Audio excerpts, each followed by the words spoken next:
Ow. Alright guys, for today's video, I'm going to go over the proper way to jump a car if you got a dead battery.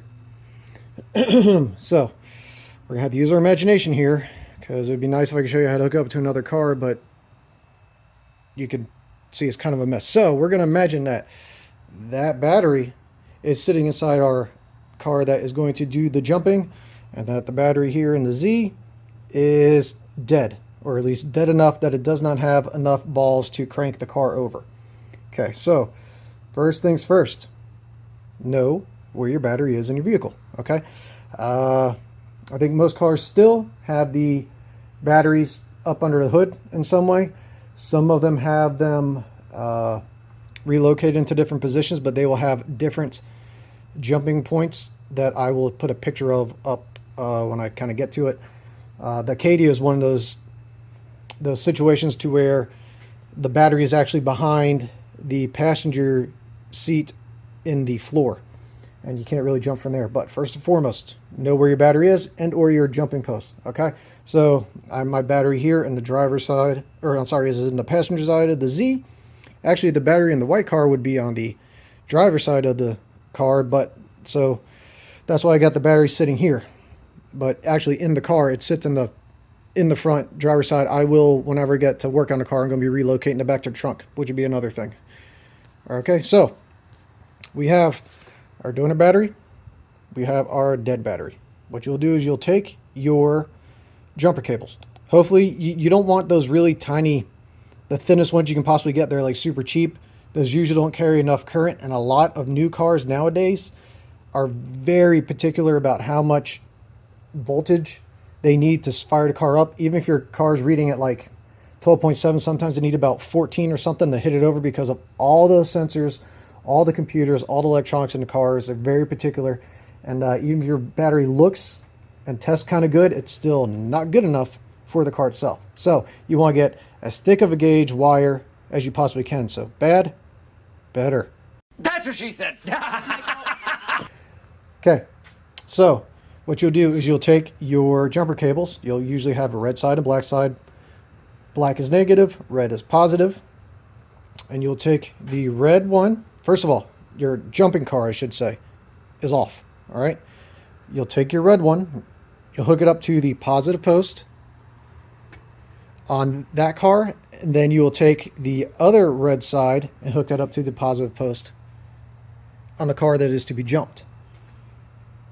Then, and first of all, I want to make sure you make an effort to make sure that the battery cables, the jumper cables, don't touch each other, and you don't want the ground cable bouncing around and smacking on the car while you're hooking these up. So you just got to be aware of that, okay? So we have positive on jumper, positive on jump E. Then we go back to the jumper car and we put the negative on the negative post, and then we come over to the jumper car and we do not put it on the negative post of the battery. We put it to a ground somewhere on the vehicle. Now I know what you're thinking. Well, isn't that negative post just grounded to the vehicle and grounded to the engine block, which is then has connected by all these bolts and all these other metals, that's then grounded by ground straps back to the car, to the body and all the other stuff, like back there and some over there and some over there? Yes, but we still don't want to hook it to that, because we want it to go straight to a chassis ground as much as possible, and we want to do that to eliminate the possibility as much as we can of popping any sort of fuse, fusible link, relay, anything like that, computer, module, any of that in the newer cars, because like I said, you got a bunch of computer shit. Okay, so positive, positive, negative, ground. Okay, then once that is all hooked up nicely, you will go into the jumper car, crank it up, and let it run for a bit. As it runs, depending on how dead the battery is, you can try and start the dead car right then with it idling. That may be enough to get the jump off. If not, you may have to sit here and rev the jumper car up certain amount of RPMs to spin the alternator up and get the full charge going on. And because a lot of newer cars, they have, as opposed to just this, like say this alternator is I think it's 13.5 volts. No matter what the speed is spinning, it spins at 13.5 volts. I think a lot of newer cars have alternators that have kind of like a clutch system built in, and depending on the demand of stuff, because all the computer stuff, it can go anywhere from like 12 to like 16 volts. And if you have a bunch of load on there, the alternator clutch will kick in and it will spin up and push out more voltage to make sure it runs all the modules and all the accessories while also charging the battery back up. Because these were originally created just to put the charge back into the battery and then power the few little things you have, like your, well, this is a cassette radio and your lights and stuff like that. That's what that was originally for. So newer cars, you may have to run the RPMs up to get it to jump, or at least provide enough juice out to the newer car to jump it up. Once this car is running and all that, and it's just your battery's dead and your alternator's not, the alternator will start to run the car and provide all the voltage it needs for the car to stay running. And if the battery was just drained down, because say it's been sitting for a while and it's getting cold and the battery drips off, it'll start to recharge that battery as it goes. If the battery is in fact dead, the alternator will run you to get to where you got to go, and then you'll have to replace the battery with a new one. Now, once this car is running, you will then go in reverse order. You will go negative ground off, back to the jumper car, negative off the battery, to the jump E car off the positive, to the jumper car off the positive. And both cars will be running at that point in time while you do it. Put the jump cables away, go back to business, say thank you for actually being a decent person and not being a jackass like most people nowadays. Okay, now, if you have a car like the Acadia where it is a relocated battery in a different place, you will look where in your car, and I'm going to pop up a screen or an image up on the screen up here for you to see. But like on the Acadia, you'll have two things. You'll have the positive, which will be connected usually straight to the fuse box under a big red kind of flappy cover. That's where you'll hook up your positive jumper cable.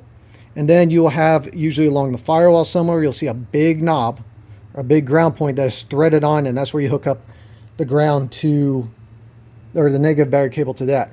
And you will also do that if you have a car that has a relocated battery. You will actually hook to those areas to jump off another car. So you will go positive to positive, that negative ground part over there to a ground on the other car you're jumping off. And that is how you will go about jumping cars best you can to save all the newer cars, modules, and all this sorts of stuff, and hopefully not destroy something else, and or have to get towed to a dealership and spend $400 from, say, oh yeah, your battery's dead, here's a new one. Yeah, that's it. Oh, they also make jump packs. I'm not like saying, oh, make jump packs now, because they've had jump packs for a while, but now you can get jump packs that are about the size of like a cell phone that supposedly have enough juice that you can hook it up if it's charged up fully and jump your car off. It may be advisable to look into getting one of those yourselves. I think I probably need to invest in one of those, honestly. But yeah, that's how you jump off a car with hopefully not destroying anything else. All right, guys, kind of some basic car maintenance knowledge stuff right now in this video. So come back next time for whatever else I do. I got to come back and do part 2 of tuning on the Z. I figured out what I did wrong. Some stupid I totally forgot about doing. But yeah, so like, comment, subscribe, and all that stuff. And thanks for watching.